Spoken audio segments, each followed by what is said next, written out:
Good afternoon and welcome to the Walk Off. I'm Scott Belford, joined as always by Adam Mack. This is the mailbag. So what we've started doing every Tuesday before our live stream is answering your questions and your comments from YouTube, Twitter, our Discord, and of course Instagram. That's the Walk Off Podcast on Insta and at Walk Off Podcast on Twitter. And we'll get to the live stream as soon as we kind of get through this. So if you're in the live stream right now and we're not interacting with you, we'll just wait till the beginning of the game and we'll get to her. All right, buddy, let's start answering some of these comments. All right, question number one comes from a message I got on Discord from Olivia. She says, I've been hearing a lot about magic number when it comes to the playoff race. What is the magic number and how is it calculated? So, some math. Do you want to take this one, bud? Yeah, so the magic number is basically the sweet old number of how many wins the Jays need combined with losses from like the Yankees or other teams we're competing with in order to secure a playoff spot. So the simple formula is total number of games in the season plus one minus the number of our wins minus the number of losses from the next closest team. So for baseball's purposes, since there's 162 games, the formula is 163 minus, in our case, with the Blue Jays, we have 84 wins. So minus 84 minus the next closest team's losses, which is the Yankees, have 67 losses. And that leaves us with a number of 12. So the Blue Jays' quote-unquote magic number is 12 to make that. We need which is a combination of any win or loss 12 times. So if we win 6 and the Yankees lose 6, that's it. That's the number. Good. Yeah, if we win 10, we need them to lose 2. If we only win 4, we need the Yankees to lose 8. So now, the good news here for the Jays is that the magic number, despite it being 12, we play the Yankees 3 times. So that's kind of a double-up scenario there. Yeah, there's 6 up for grabs right there. We do have 12 games remaining, so that means we are in control of our destiny. And the Yankees play the Red Sox. So yes, there are games to be had there, for sure. So right now, put 12 on your calendar. Every time the Jays win, cross one off. Every time the Yankees lose, cross another one off. And 12 games. Here we go. All right. So next up, we've got from our Discord as well, Drinker of Beer. Great username, by the way. I just watched that video of Garrett Cole checking the out-of-town scoreboard. What exactly did the announcer say? They got Cole off the mound? Did I hear that wrong?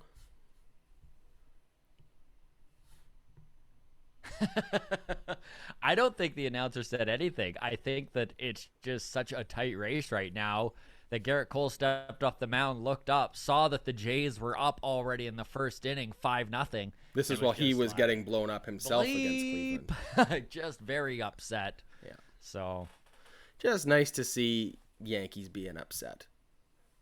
Think about how close this is that even the opponents are following the scoreboard. Like, you just know the Jays are playing and also watching the scoreboard, just like all us fans. It's crazy. Absolutely. This is what it's all about.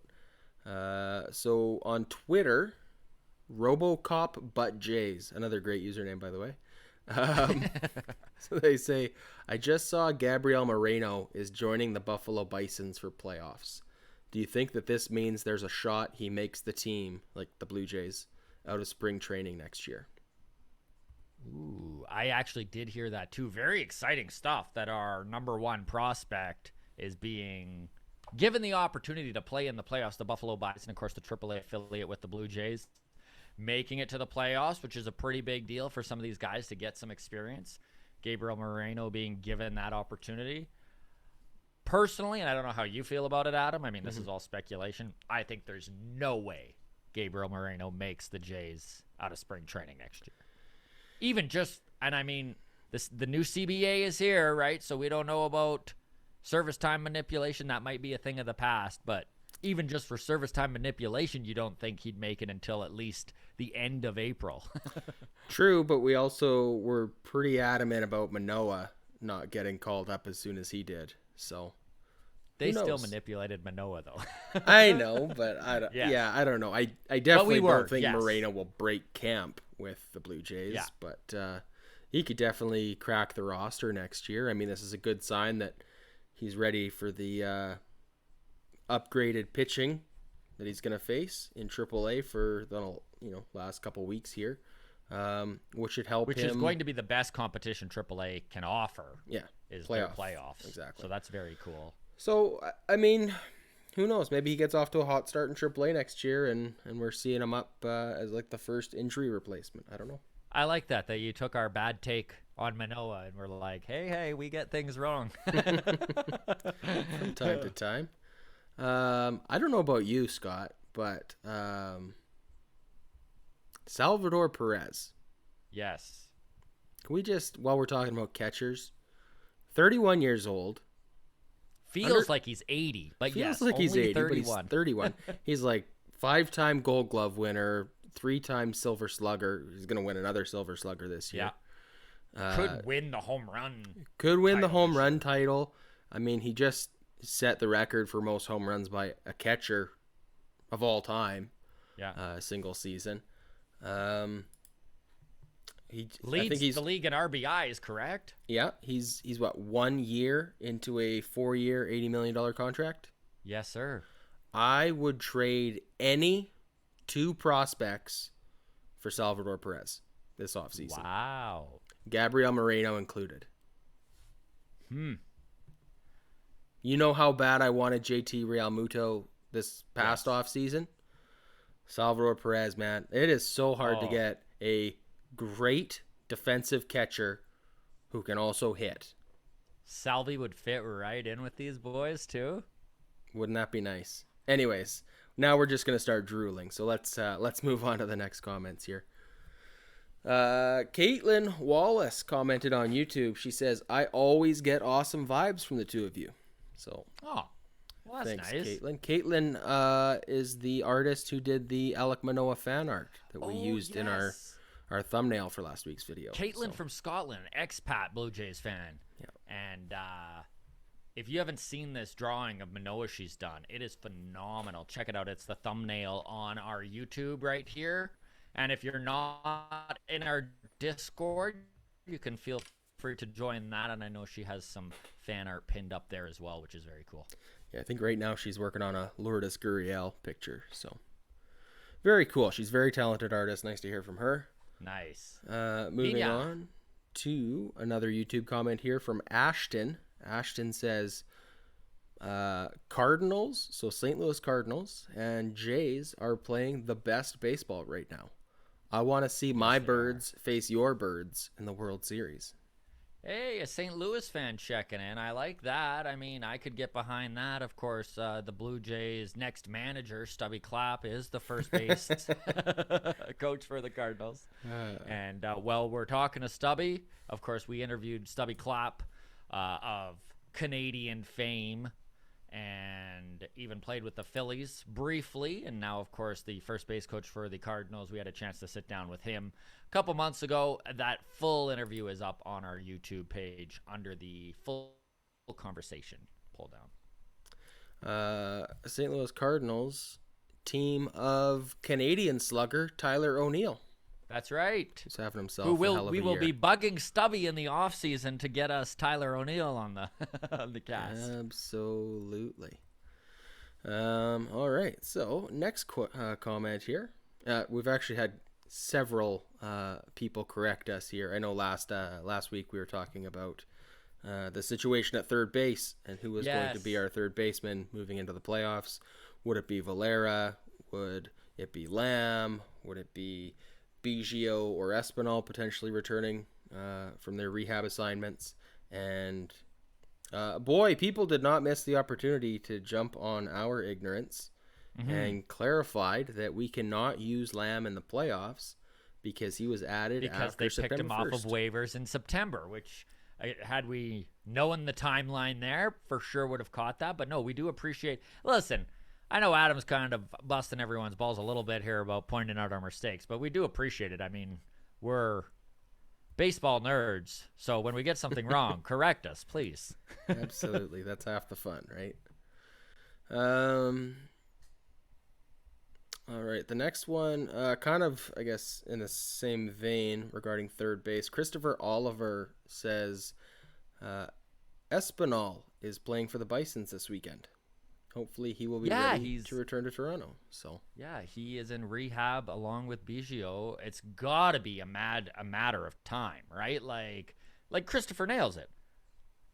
If he's rehabbing, he's got to be getting close. And this is the thing. And I have nothing against Jake Lamb. Listen, he has been a great pickup off of waivers. I mean, especially considering all the options that the Jays had at that scenario when they had both Biggio and Espinal on the injured list, is to go get somebody else's discarded.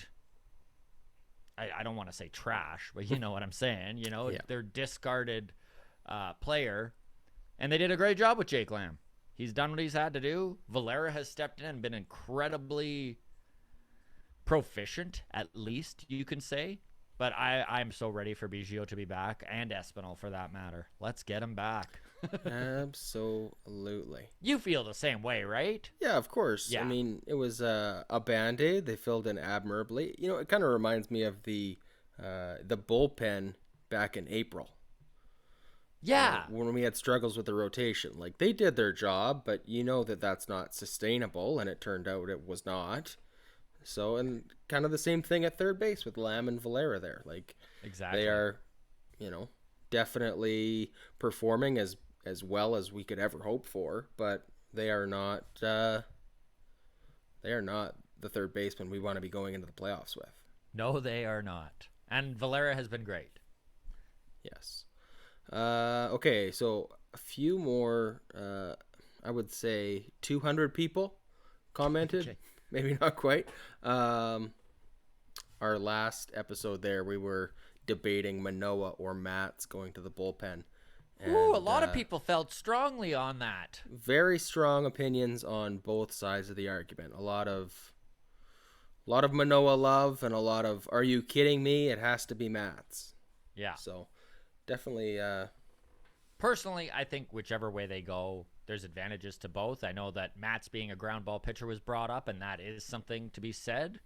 And he is a lefty, another option out of the pen. And I mean, we love Taylor Saucedo, obviously friend of the show, and has sat down and chatted with us. But is he going to make the playoff roster? Probably not. And Matt's kind of profiles better in that scenario.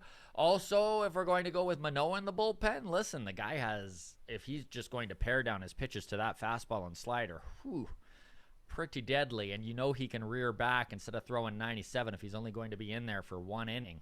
You know he's hitting 99. You know he is.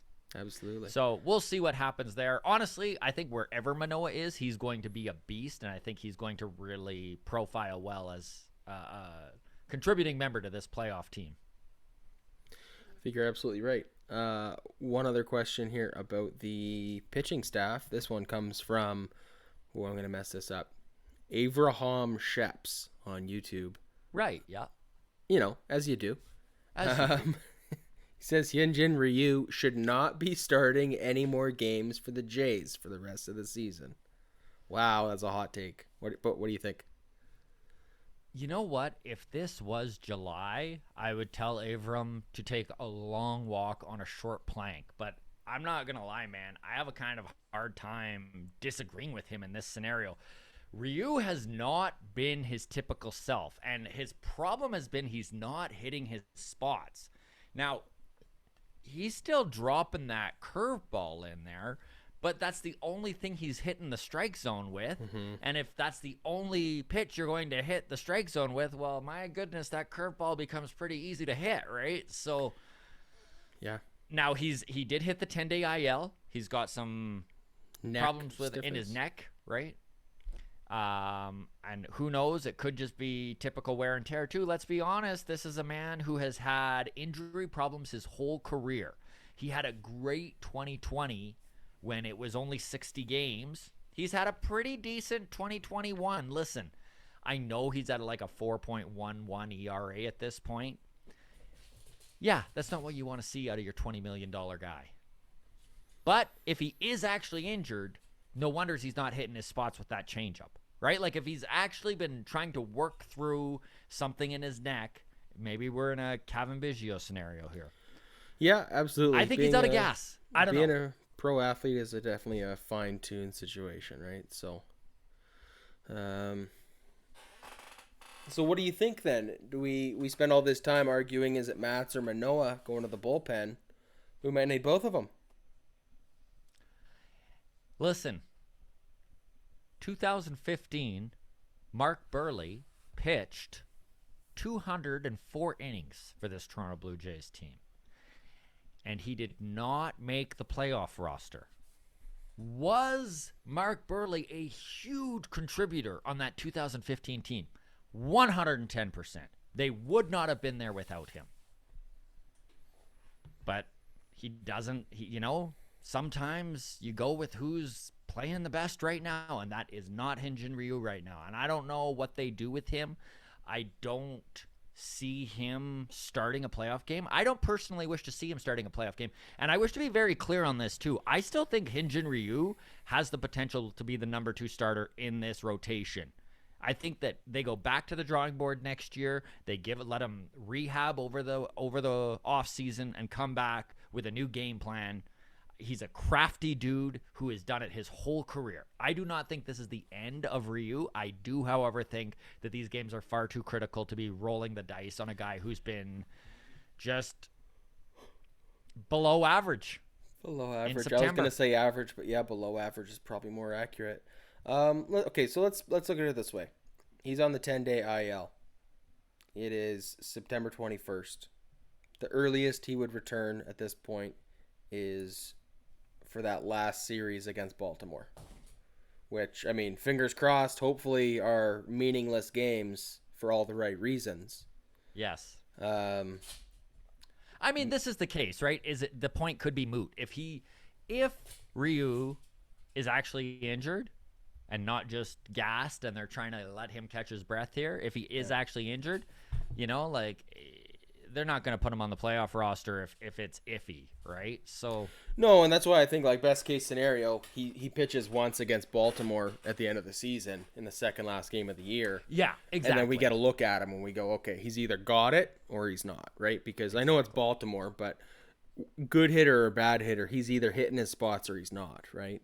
So we'll be able to tell, I think, pretty quickly whether he's got it or not. So, all right. Last comment here comes from Raul on YouTube in response to you and I filming the podcast together from the hotel room in Calgary last week. Our first time ever being in the same room while we filmed this thing.